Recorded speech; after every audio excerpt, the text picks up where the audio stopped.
All right, I don't know if you can see my screen yet. So welcome to lesson 20 of Marketing 3. Can you see the screen yet? Yes.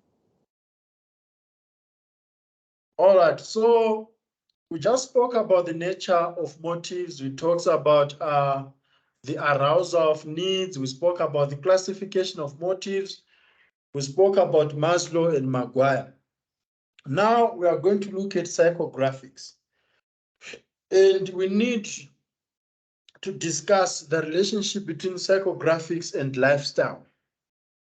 We also need to discuss that values determine lifestyle, and we are going to unpack psychographic profiles as well as the use of psychographics in marketing.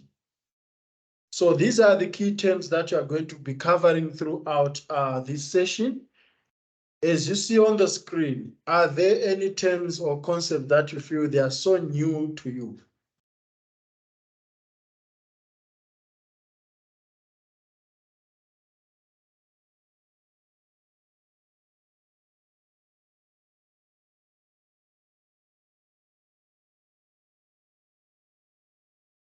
Are you there, guys?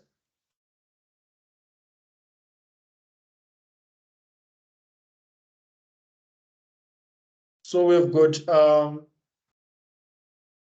psychographics, we have got traits, we have got lifestyle, we've got wants, we've got needs, and we've got a stimulus.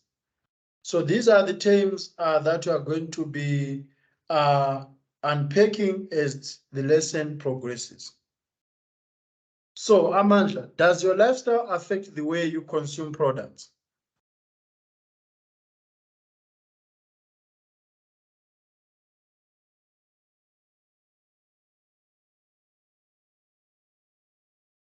Amandla, can you hear me?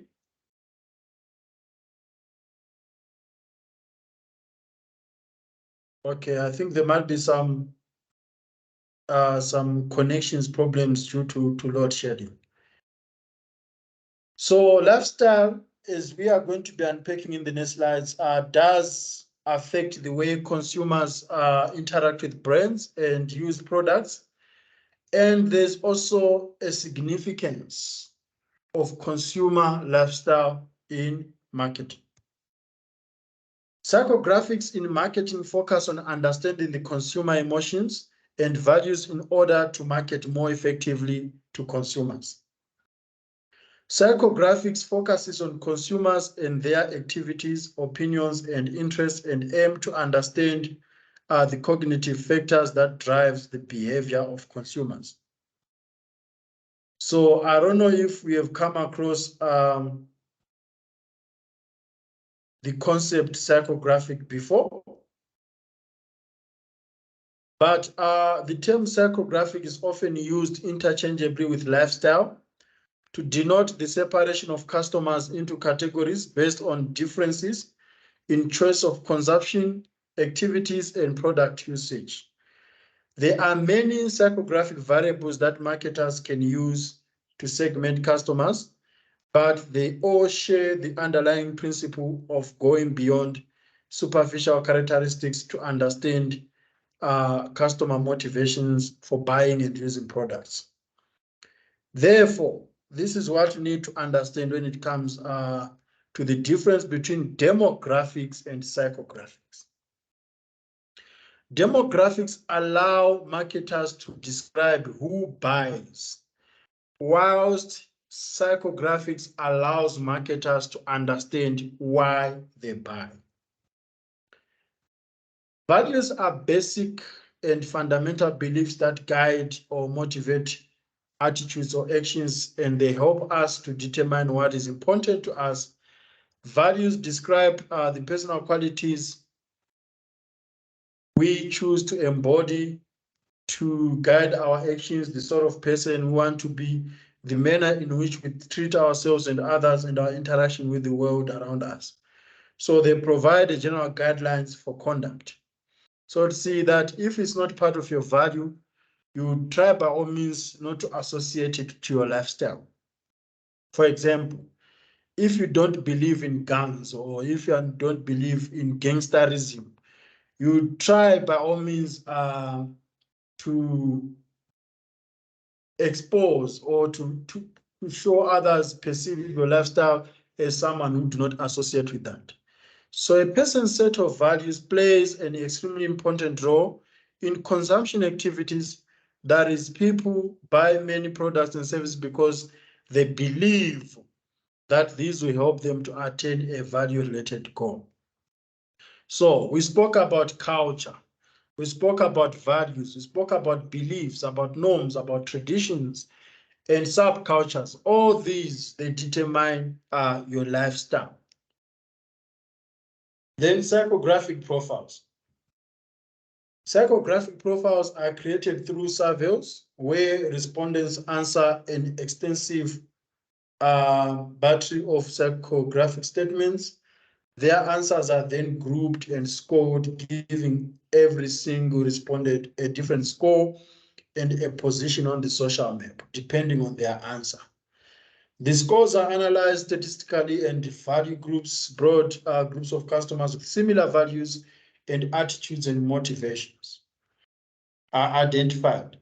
So realize, especially with Donald Trump, if you remember the former president of the United States of America, I advise you guys, I suggest that you go and read on Cambridge Analytica, where psychographic profiles were created about people who are likely to vote for Trump, and those people were swayed with informations related to Trump's campaign, be it gun control, be it American First, and so on. So psychographic, they actually details the people's characteristics, the people's traits, how they engage with others, why they love, do they love hunting, and so on. And marketers can always try to sway or resonate with their psychographic profile in order to better position their brands or products. So what is the use of psychographic? As I've already mentioned, Donald Trump used psychographic profiles. There are many psychographic variables that marketers can use to segment customers, but they all share the underlying principle of going beyond superficial characteristics to understand customers' motivations for buying and using products. Demographics allow us to describe who buys, while psychographic allows us to understand why they buy. So psychographics are used in market segmentation as they allow marketers to go beyond the simple demographic or product user description. Marketers create their strategies with a typical customer in mind. However, the stereotype may be inaccurate as the actual customer may not match these assumptions. So realize that there are so many assumptions that brands have come up with about us based on the tools that they use or based on the psychographic analysis that they use. But sometimes those tools, they do not get accurate information about us. So it's difficult to purely rely on psychographic analysis. So there are videos to watch. I'm going to play them.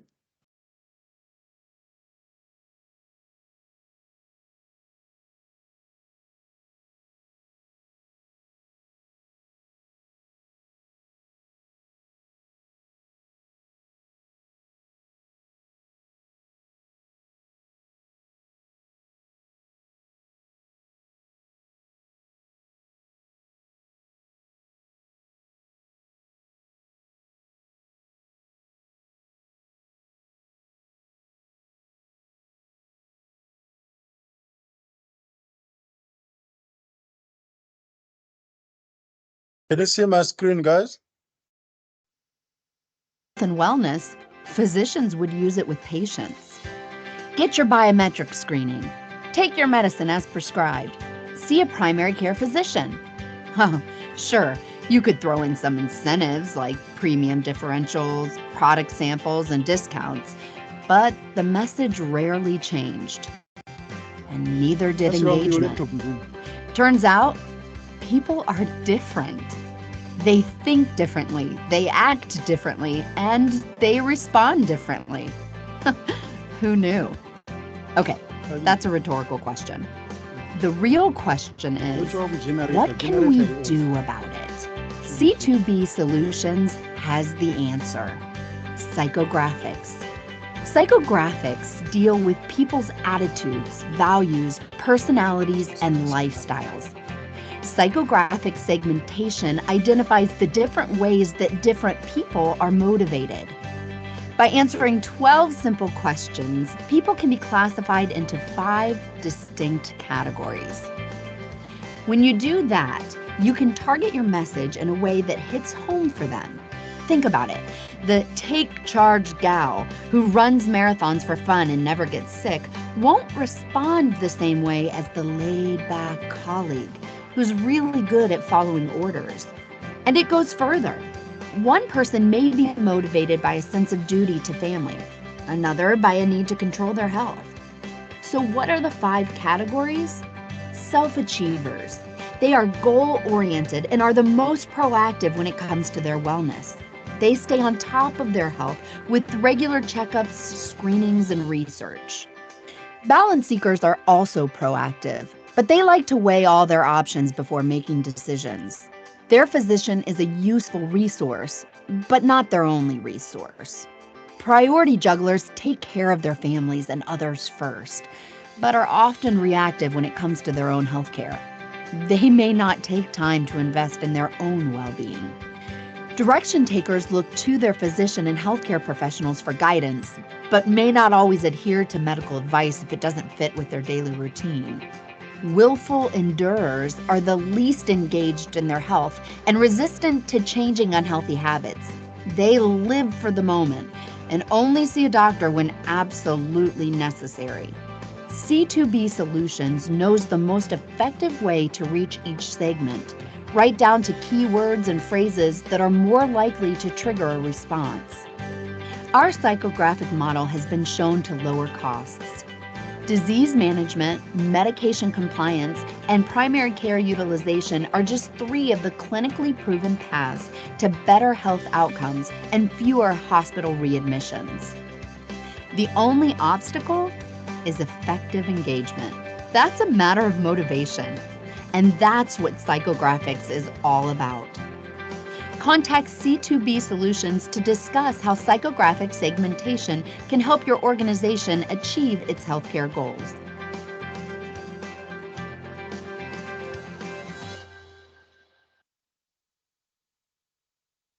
Okay, I Lack hope you, of you understood process dying too many times, like out of memory, the or concept of psychographics. your process just whatever you said is completed, but you're again running it, so crash looping back off because Amanda, are you there?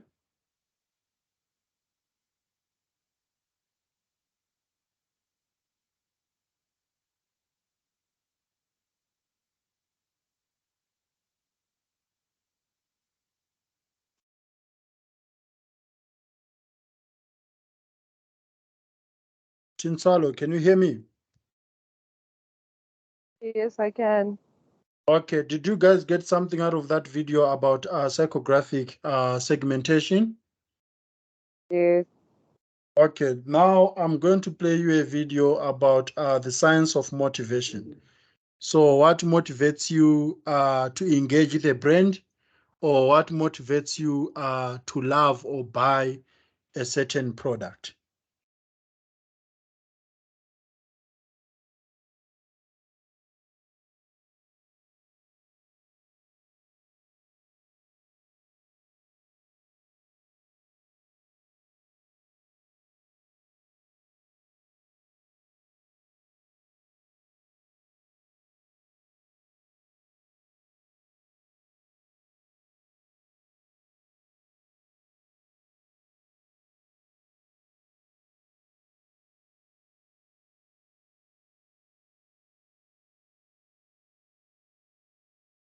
Can you see my screen?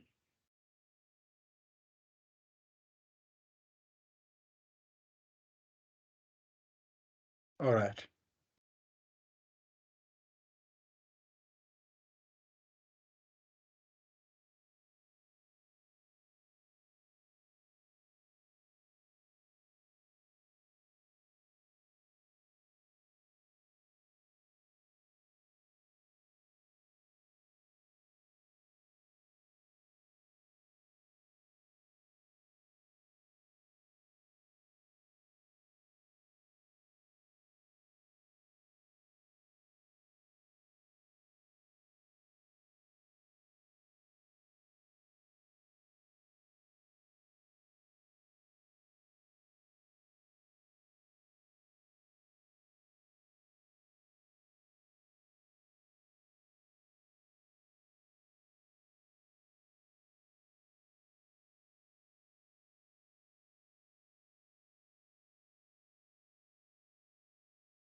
more ice cream because what the hell, I've already ruined my diet, I might as well go all out. Anticipating that you will have some bumps along the road to success, whether it be a fitness goal, quitting smoking, or work aspirations, will bring you closer to making your goals a reality. Want some tips for motivation with short-term goals, like that assignment that's due tomorrow? Check out our latest ASAP Thought video on the best tips to overcome that lazy feeling. Link in the description. Special thanks to Audible for supporting this episode and giving you a free 30-day trial at Audible.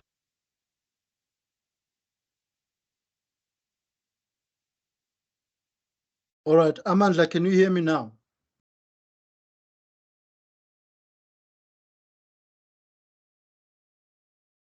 Amandla?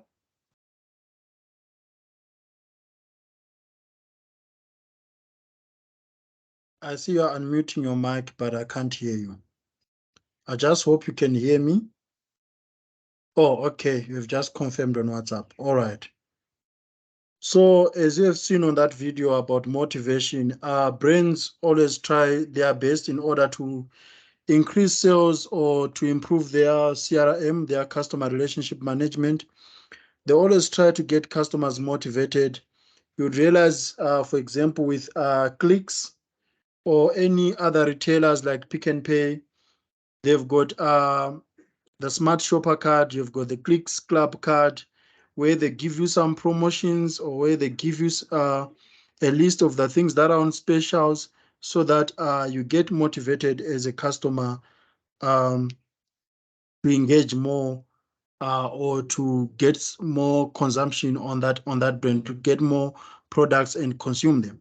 So in this day and age, it is becoming more and more difficult to identify what motivates customers to buy certain products or make them react in a certain way.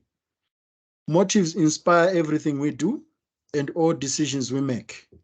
And it is important for marketers to be aware of the things that motivate customers. Customer motivation is the internal state that compels or drives people to identify, select, and buy products that fulfill both their conscious and subconscious needs or desires. And we spoke about needs and wants at the beginning of the year. Looking at this from a marketing perspective, we need to acknowledge that people are usually not fully aware of the forces that drive them towards some products and away from others. So often these choices are influenced by people's values, their priorities and beliefs about the world. It is the task of us marketers to identify what their needs are and what motivates them to do certain things. Therefore, understanding consumer motivation can mean the difference between a successful campaign and a waste of time and money at the end of the day. Are there any questions, Amandla? Did you understand the link between psychographic segmentation and lifestyle and how it contributes to customer motivation?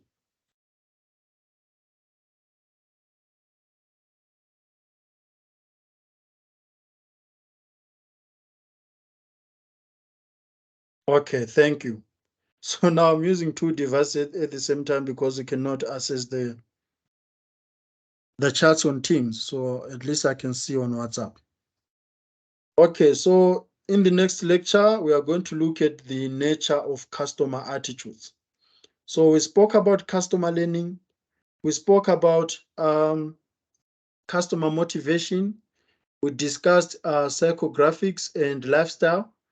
Now we are going to look at customer attitudes. We are going to talk about the ABC model, which is also mentioned in your F2 assignments.